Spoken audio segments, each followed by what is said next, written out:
này ba đấy. Mày mơ tôn này ba đấy. Giờ nó cũng xì rồi. Đi xì sợ lâu. Sao nào? Ông xì sao? Cái này.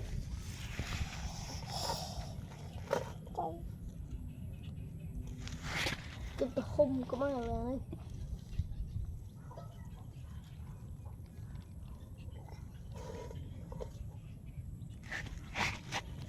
Chấp cho khao cho khao hay này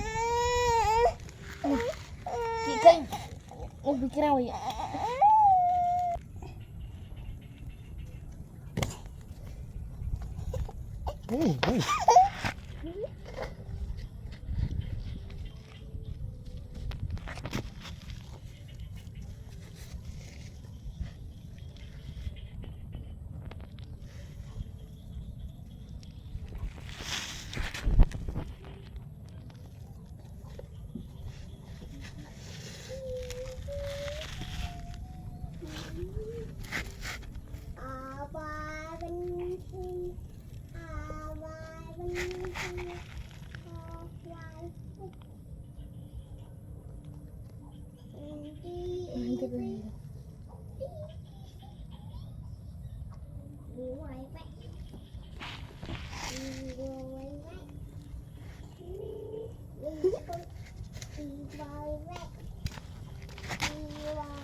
Vì hạt tư chịu không?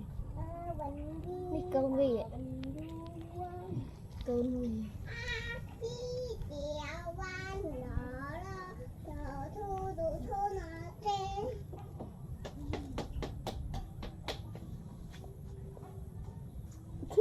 Hạt tư.